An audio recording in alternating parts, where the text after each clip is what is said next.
One of the earliest and most important voices against World War I was that of Helen Keller. In our schools, we learn about Helen Keller, the deaf and blind girl who became a famous writer, but we do not learn that she was a leading socialist activist. Here is part of a speech Keller delivered before U.S. entry into the war in 1917. To begin with, I have a word to say to my good friends, the editors, and others who are moved to pity me.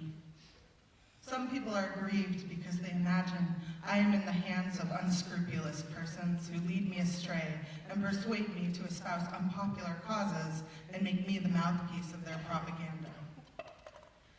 Now, let it be understood once and for all that I do not want their pity. I would not change place with one of them. I know what I'm talking about. My sources of information are as good and reliable as anybody else's.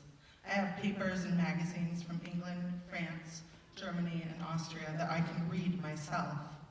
Not all of the editors I have met can do that. No, I will not disparage the editors. Let them remember, though, that if I cannot see the fire at the end of their cigarettes, neither can they thread a needle in the dark. We are facing a grave crisis in our national life. The few who profit from the labor of the masses want to organize the workers into an army which will protect the interests of the capitalists. You are urged to add to the heavy burdens you already bear the burden of a larger army and many additional warships. It is in your power to refuse to carry the artillery and to shake off some of the burdens too, such as limousines, steam yachts, and country estates. You do not need to make a great noise about it.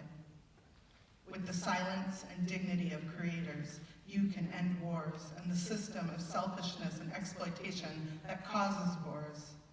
All you need to do to bring about this stupendous revolution is to straighten up and fold your arms.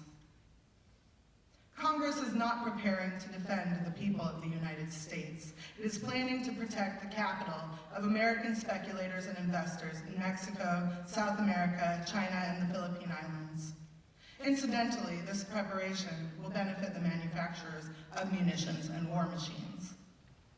Our flourishing industry in implements of murder is filling the vaults of New York's banks with gold, and a dollar that is not being used to make a slave of some human being is not fulfilling its purpose in the capitalistic scheme. That dollar must be invested in South America, Mexico, China, or the Philippines. Every modern war has had its root in exploitation. The Civil War was fought to decide whether the slaveholders of the South or the capitalists of the North should exploit the West. The Spanish-American War decided that the United States should exploit Cuba and the Philippines. The South African War decided that the British should exploit the diamond mines. The Russo-Japanese War decided that Japan should exploit Korea.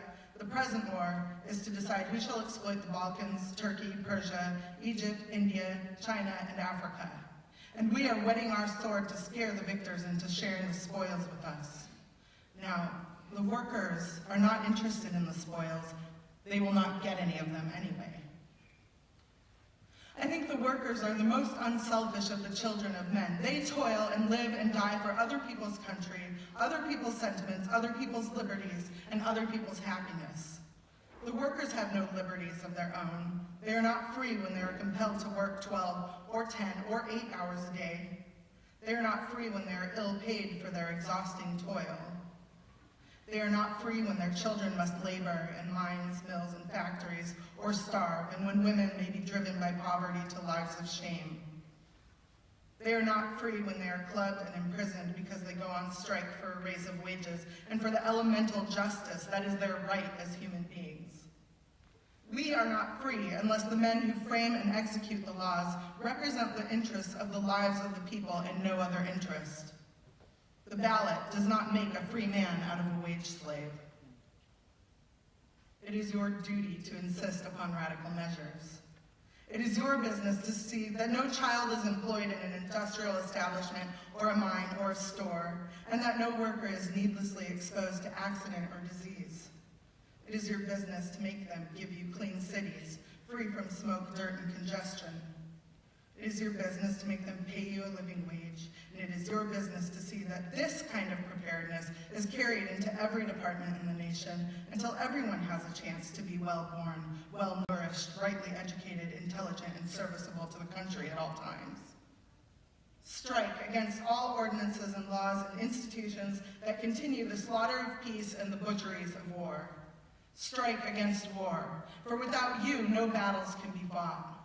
Strike against manufacturing shrapnel and gas bombs and all other tools of murder. Strike against preparedness that means death and misery to millions of human beings. Be not obedient slaves in an army of destruction. Be heroes in an army of construction.